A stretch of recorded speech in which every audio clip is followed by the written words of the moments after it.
Hello नमस्ते, स्वागत आहे तुमचं चैत्रा पाटील रेड्डी या चॅनलमध्ये। सो अजूनही चॅनलला सबस्क्राईब केलं नसेल तर नक्की सबस्क्राईब करा। तर आज आम्ही आलो आहोत मुर्डेश्वरमध्ये। तर हे मंदिर परिसर त्याच्या उंच शिवमूर्तीसाठी प्रसिद्ध आहे। ते सुमारे ॲक्च्युली 37 मीटर उंच आहे आणि त्याच्याच समोर ना राजगोपुर मंदिर आहे। त्याची उंची आहे जवळजवळ 237 फूट। तर याची ना ॲक्च्युली रामायणाच्या काळापासून त्याची उत्पत्ती झाली आहे मुर्डेश्वर या मंदिराची। तर यामध्ये ना रावणाने ना खूप तपस्या करून ना महादेवांना प्रसन्न केलं होतं। त्यांच्या याचं कारण असं होतं की अमरत्व आणि अजिंक्यता प्राप्त करण्यासाठी त्यांनी त्यांची पूजा केली होती। तर लंकेचा राजा रावण आत्मलिंग प्राप्त करून अमरत्व प्राप्त करू इच्छित होता आणि त्याने ते तसंही केलं सुद्धा। पण ना त्याच्या महादेवांची एक अट होती की तो लंकेला पोहोचण्यापूर्वी तो कधीही जमिनीवर आत्मलिंग ठेवू शकत नाही।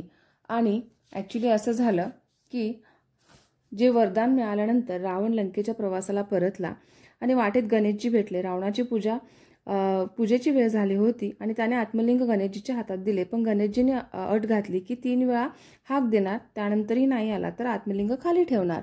मग तसेच घडले ॲक्च्युली। आणि रावण आला नसल्याने ते आत्मलिंग गणेशजीने जमिनीवर ठेवले। ते पाहून रावणाला ना क्रोध आला आणि तो आत्मलिंग नष्ट करण्याचा प्रयत्न केला।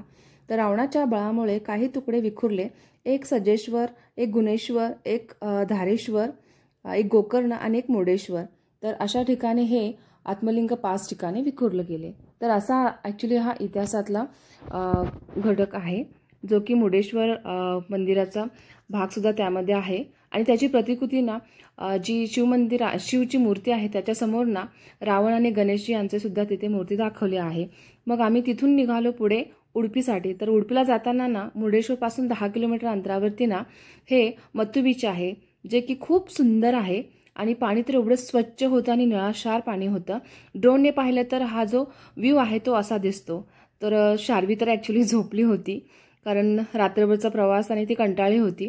सो मी आणि शार्वीच्या पप्पांनी काही तिथे फोटोज क्लिक केले, व्हिडिओज काढले आणि नेक्स्ट लोकेशन आम्ही निघालो होतो उडपीसाठी। तर उडपीनंतर अजून एक आम्ही लोकेशन कव्हर करणार आहोत। तर लॉग तुम्ही नक्की पहा। मी आता इथून पुढे लॉग्स अपलोड करत राहीन कारण 10 ते 12 दिवसाची आमची ही साऊथची ट्रिप असणार आहे।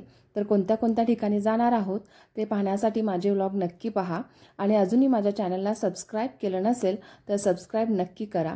आणि हा जो बीच आहे ना खूप सुंदर, पाणी खूप स्वच्छ होतं आणि खूप छान वाटलं। तर हा जो लोकेशनचा स्पॉट आहे तो आमचा सडनली झाला प्लॅन। तर असे खूप सारे पॉईंट्स आमचे ॲड होत गेले। तर नक्की पहा लॉग आणि सबस्क्राईब नक्की करा। भेटूया पुन्हा, बाय बाय।